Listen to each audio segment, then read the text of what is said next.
Assalamu alaikum. For me, the most important resource when it comes to the CSS related guidance is the FPSC itself. So जब भी हम discussions करते हैं, we mostly talk about कि what are the do's and don'ts. लेकिन with respect to the FPSC, we have to see कि do's and don'ts with respect to FPSC regarding CSS English essay क्या हैं. This is a very important topic. All the mentors or people who guide regarding this is वो होते हैं वो secondary source होते हैं और जो primary source है हमारे पास वो FPSC है. So today we are going to discuss regarding the do's and don'ts as per the examiner जो कि FPSC के examiner report के अंदर mention है. I am not quoting anything here. I will be discussing regarding the examiner report today and I will guide you regarding each and every aspect जो कि examiner report में mentioned है.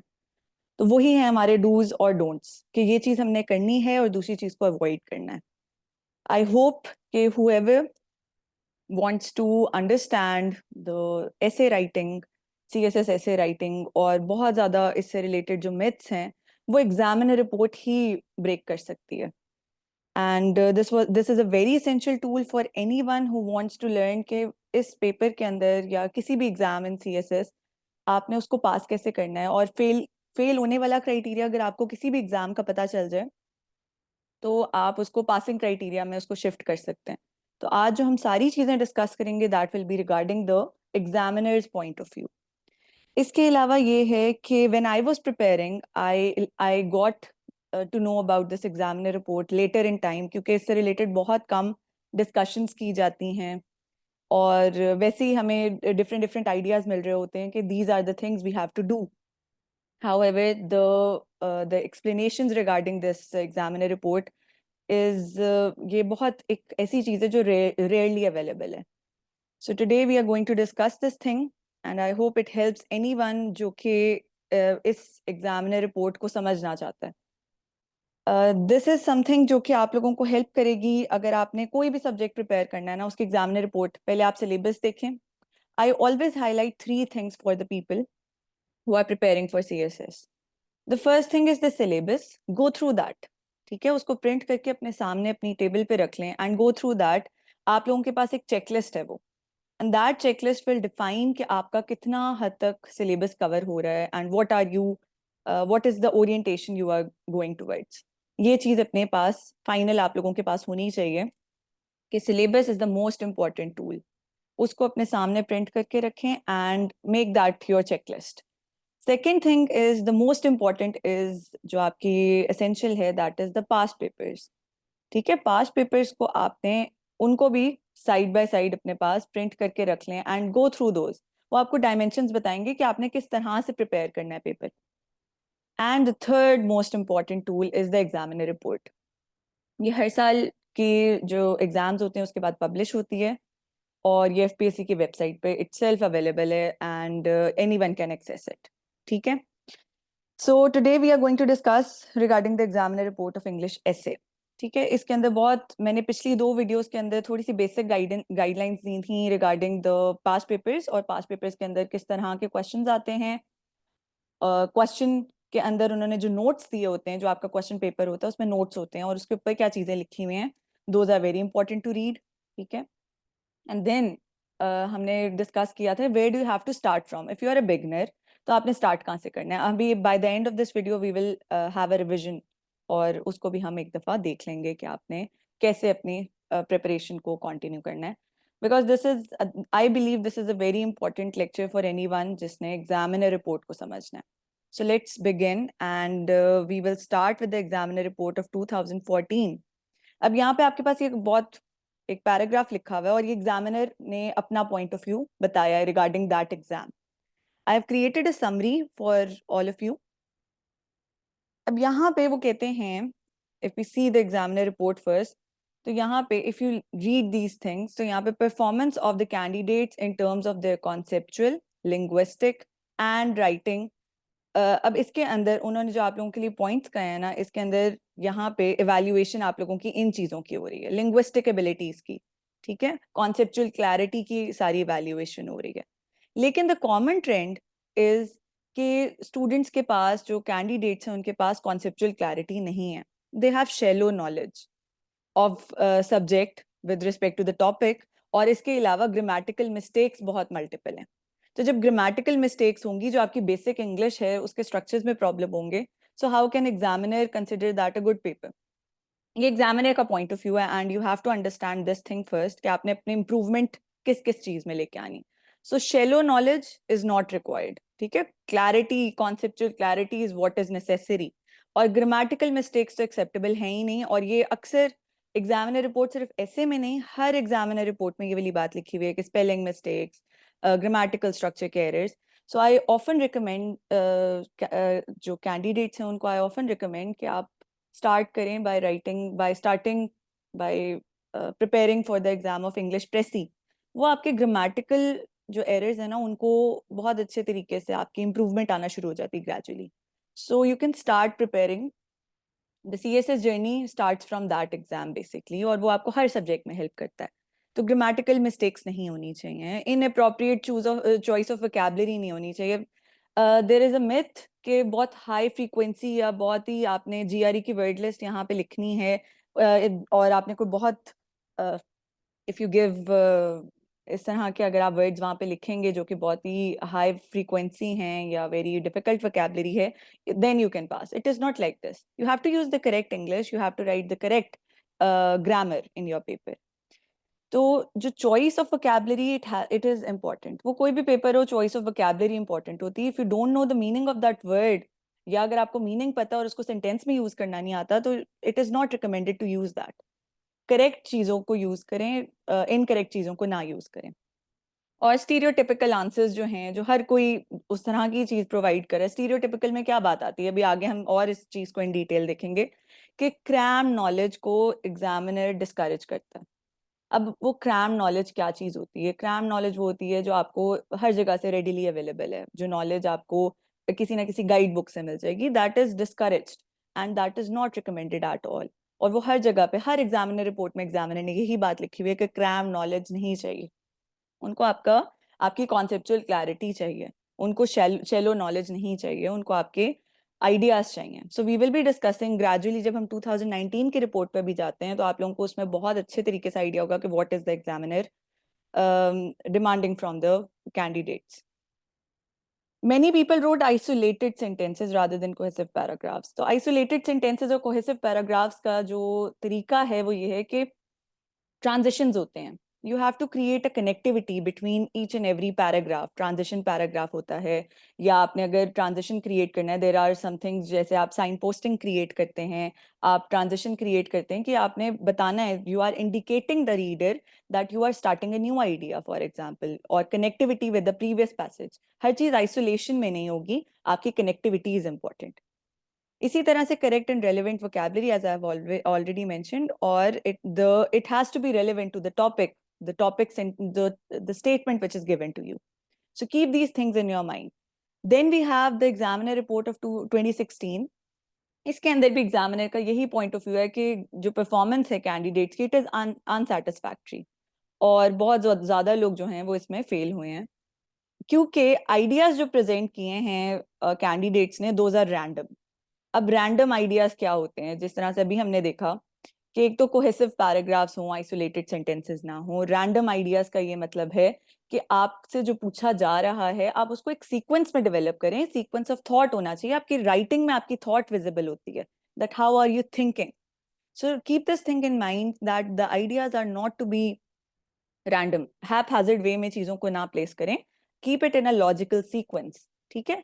और ये जो रिसर्च बेस्ड वाली चीज है, इसको भी मैं आगे आप लोगों से डिस्कस करूंगी कि क्रैम नॉलेज जो है that is not required. Research based facts जो आप लॉजिकल रीजनिंग दे रहे हैं, उससे रिलेटेड आपकी रिसर्च बेस होगी.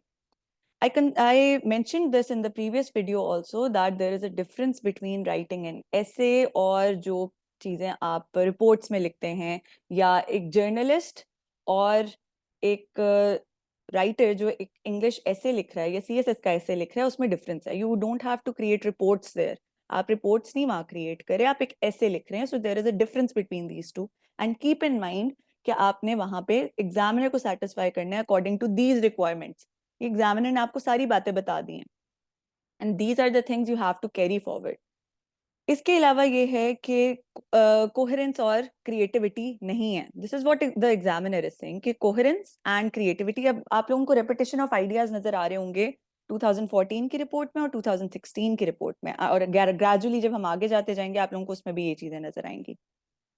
और ये बहुत इंपॉर्टेंट बात लिखी हुई है, the outline of the essay was not properly structured. Structure of the essay with respect to the requirements of the CSS examiner is important. Structure.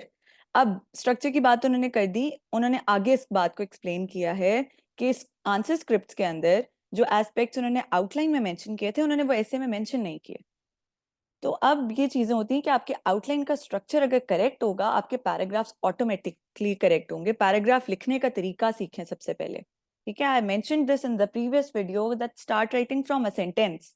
जब आपका सेंटेंस करेक्ट होगा, आपके सब्जेक्ट वर्ब एग्रीमेंट करेक्ट होगा, आपको पता होगा what is the difference between a phrase and a sentence, how do you have to create connectivity.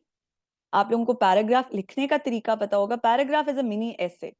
अगर आप एक आइडिया अच्छे तरीके से कम्युनिकेट कर सकते हैं ना एक पैसेज के अंदर, you can write a good essay.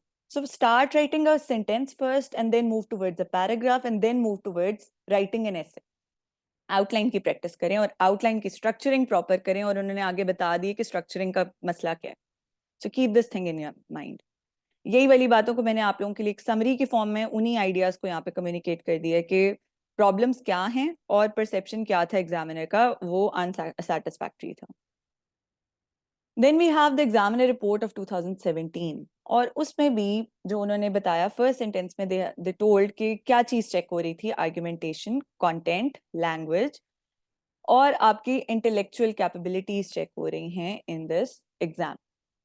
ठीक है, जब ये चार चीजें चेक हो रही हैं तो आगे उन्होंने इसको बताया कि the quality and the level of critical argumentation on the whole was very poor. Again, the examiner is not satisfied with the overall content of the essay of majority of the candidates.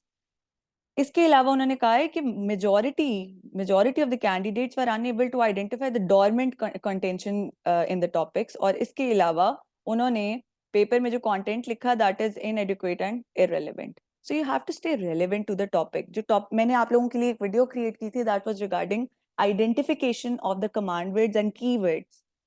ऐसे में भी keywords बहुत important हैं। Highlight this aspect for, I will highlight this thing for you all.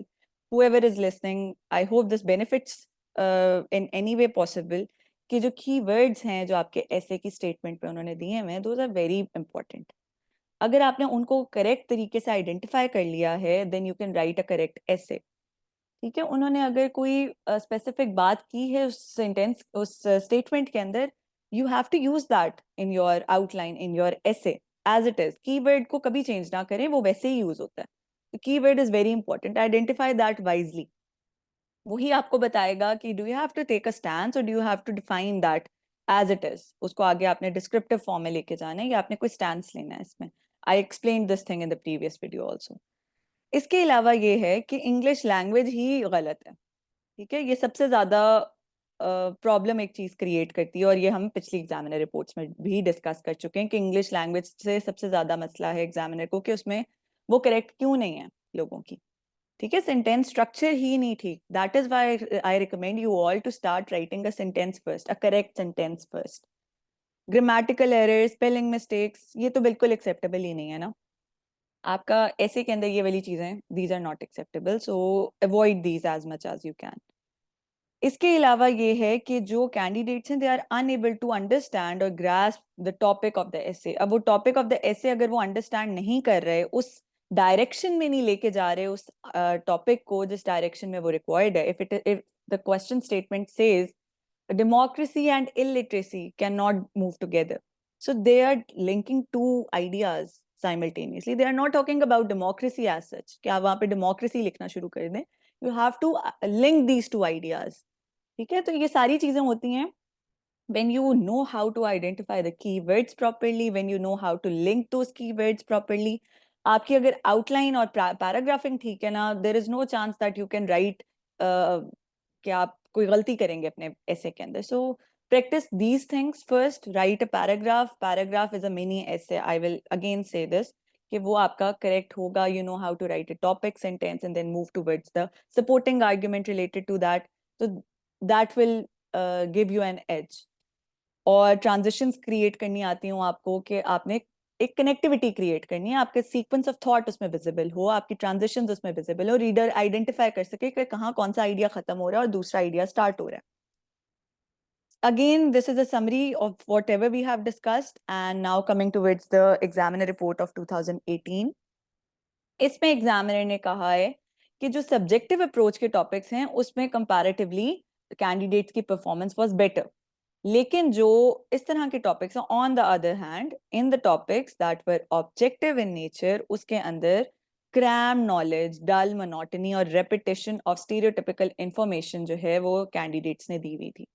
यहाँ पे ये words देखिएगा, cram knowledge, dull monotony and repetition of stereotypical information, जो कि कहीं ना कहीं आपको गाइड बुक्स में मिल जाती हैं, जो कि हर एक की ऑलमोस्ट सिमिलर होती हैं, जो कि आप लोगों ने अपना कोई वहाँ पे पॉइंट ऑफ व्यू नहीं दिया, आपने कोई अपनी पॉइंट ऑफ व्यू आपने अपना नहीं देना, लेकिन you have to substantiate with a good idea, with a good relevant idea, with relevant case studies, with relevant authors. ठीक है, अब आगे जाके हम देखेंगे एग्जामिनर ने सजेस्ट किया हुआ है that read good sort of newspapers, read magazines.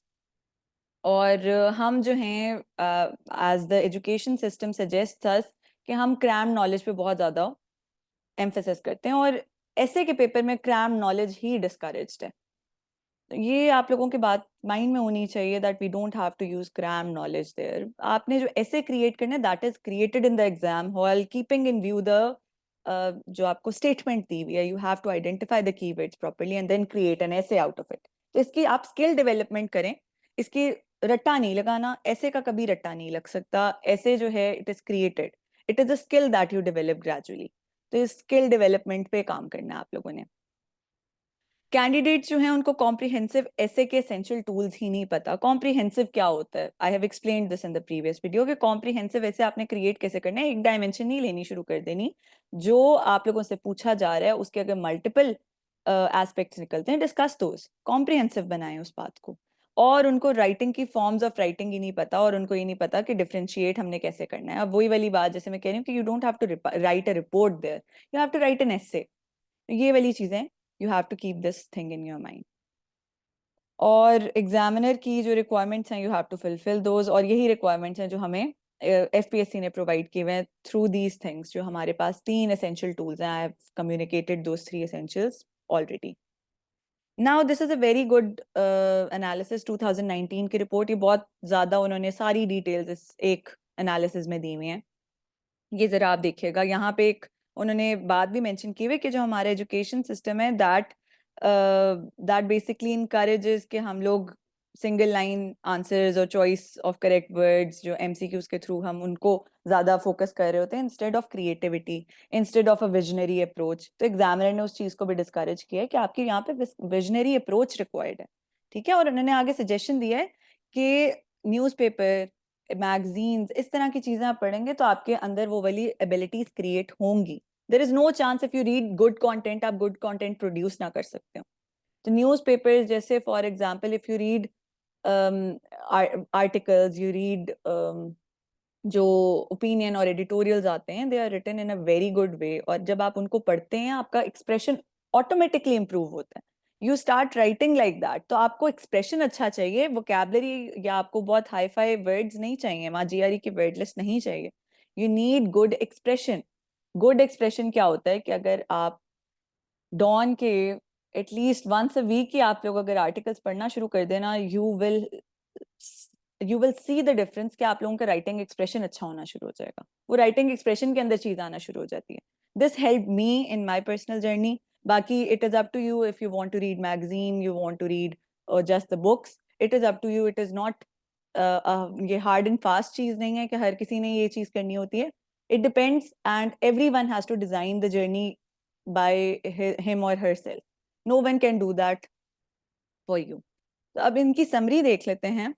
कि उन्होंने यहाँ पे भी कहा हुआ है कि सबने, मेजॉरिटी ने क्रैम्ड राइटअप दिया विदाउट रियलाइजिंग कि टॉपिक की रिक्वायरमेंट क्या है, टॉपिक के अंदर एम्फेसिस किस बात पे है। और मेजॉरिटी जो कैंडिडेट्स हैं they were unable to reach even 1200 to 1300 words, जो कि आप लोगों की लिमिट से तो हाफ से भी कम ही है। तो इतना भी वो नहीं रीच कर सके जस्ट बिकॉज कि वो, उनके पास एक तो या तो कंटेंट की अवेलेबिलिटी नहीं थी, या थी तो वो टाइम मैनेज नहीं कर सके। तो ये वाली सारी चीज़ों को आपने केयरफुली लेके चलना है, that you have to manage your time properly. और आपके पास कंटेंट हो, जो टॉपिक सिलेक्ट करें वो वाइजली सिलेक्ट करें। अगर आप लोग 10 मिनट देते हैं एक टॉपिक को और वहां पे आप लोगों को लगता है कि you don't have sufficient content to write an essay, तो स्टार्ट में ही वाइज डिसीजन लेंगे तो आपका एंड तक अच्छा चलेगा।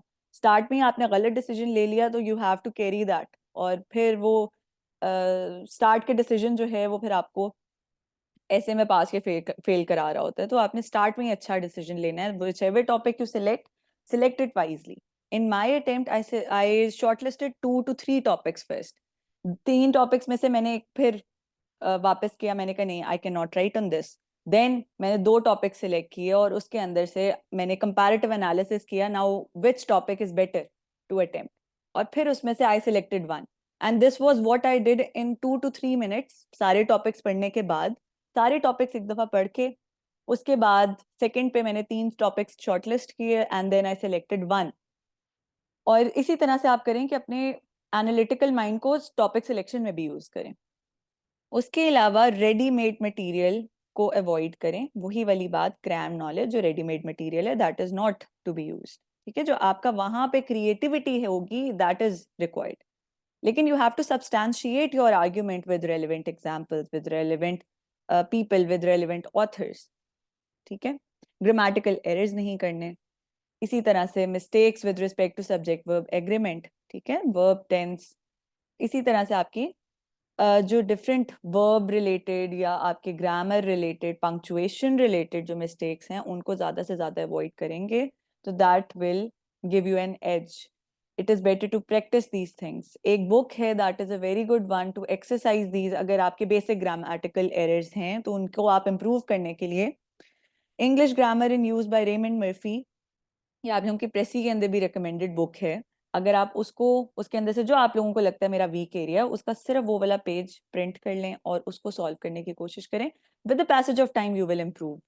और if someone has to attempt the CSS exam in 2026 या बाद में 2 साल 3 साल, आप लोग अभी प्रिपरेशन फेज में हैं and you don't want to appear right now, और if you are an undergraduate student and you want to appear in CSS later on, तो यही चीज़ है, अपनी इंग्लिश के अंदर अपनी बेसिक्स को इम्प्रूव करें। If your foundation is strong, there is no chance कि आप लोगों की जो बिल्डिंग है वो वीक बन सके। It is better to improve your foundations first.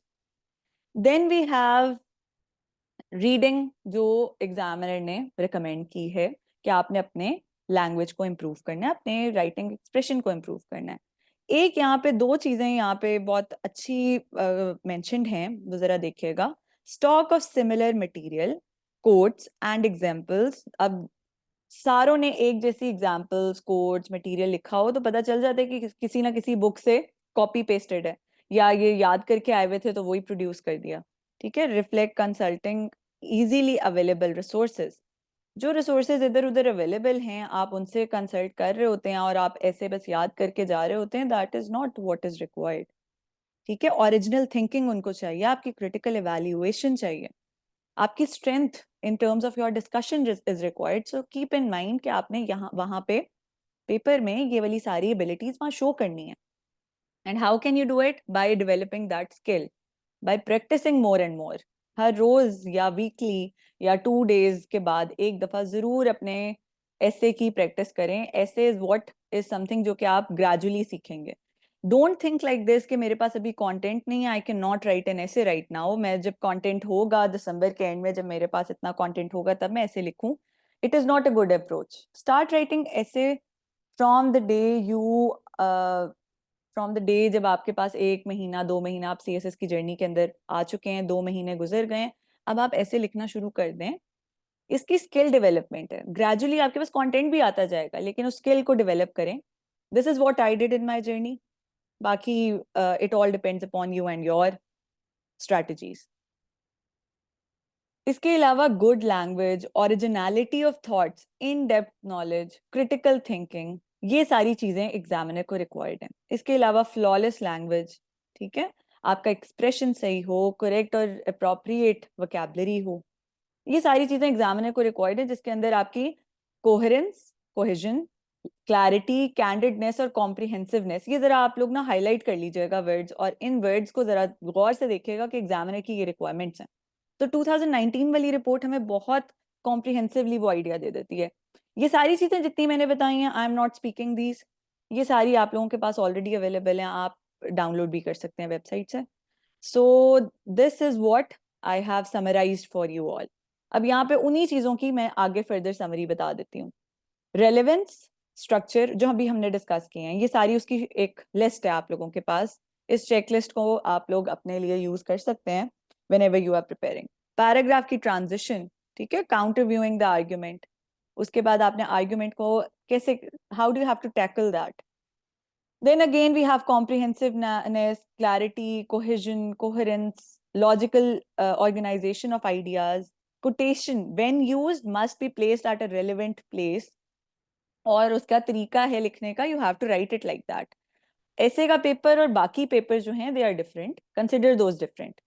ठीक है, ये करंट अफेयर्स का पेपर नहीं है, ये इंटरनेशनल रिलेशंस का पेपर नहीं है, पॉलिटिकल साइंस का पेपर नहीं है। ऐसे का paper is the exam of essay and you have to treat it like that. तो ऐसे की जितनी रिक्वायरमेंट्स उनको वहां फुलफिल करें, इसको करंट अफेयर्स का पेपर नहीं बनाने की जरूरत, इसको इंटरनेशनल रिलेशंस का पेपर नहीं बनाने की जरूरत। And I will highlight this thing कि इसमें डायग्राम्स, फ्लो चार्ट्स, वो काम नहीं करना, इसमें सिर्फ ऐसे लिखना है आपने, आउटलाइन बनती है and then you come towards essay. Flawless language, appropriate vocabulary, I have discussed all these things, relevant terminology if needed. और ये उसकी फर्दर समरी है आप लोगों के लिए, which is कि a good essay is not supposed to reflect crammed information or bookish knowledge about that topic। ये राइटर की पर्सनल थॉट है, पर्सनल फीलिंग है, और आपने वहां पे अपनी एबिलिटीज बतानी है, that you are you can think wisely and you can substantiate what you think. ठीक है, तो ये सारी यहाँ पे आप लोगों के लिए डिटेल्स हैं, you can read it once and it will give you a better clarity of how do you have to write an essay। अब देखिए स्टेप्स मैं आप लोगों से प्रीवियसली भी डिस्कस कर चुकी हूँ, फिर से मैं बता देती हूँ। That start writing by a small sentence, अपने बेसिक्स को करेक्ट करें, आपके आर्टिकल्स करेक्ट हों, ग्रामर करेक्ट हो, पंक्चुएशन करेक्ट हो, ये सारी चीजें करेक्ट हों। रेमंड मर्फी को आप लोग यूटिलाइज कर सकते हैं, उससे आप लोग रेफरेंस ले सकते हैं। And then we can come towards the next thing which is the creation of the paragraph, जिसके अंदर you have to know that how do you have to write a paragraph, how do you have to orient it, and इसी तरह से आपका फिर structure आता है of your outline. तो ग्रेजुअली चलें, स्टेप बाय स्टेप चलें, and you will be able to identify your mistakes, you will be able to overcome your mistakes. Then thesis statement के ऊपर बहुत डिस्कशन होती है। I will give an idea, a small one to you all, कि thesis statement बहुत इस पे discussion चलती है कि आउटलाइन में लिखनी है या नहीं लिखनी। That is totally subjective, outline में लिखनी है या नहीं लिखनी है वो मर्जी है। I wrote in my outline, लेकिन अगर नहीं भी लिखनी, that is up to you.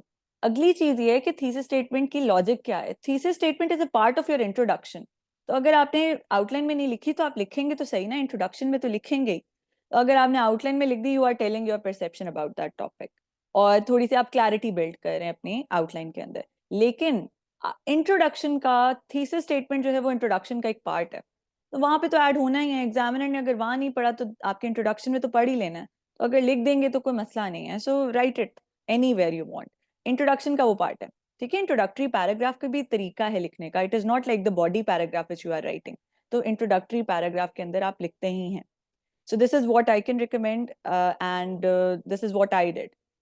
इसके अलावा ये है कि जो आपका कंटेंट है, ये हमने एग्जामिनर रिपोर्ट में डिस्कस कर लिए, जो आपने कंटेंट अपनी आउटलाइन में लिखा है, utilize that in your essay.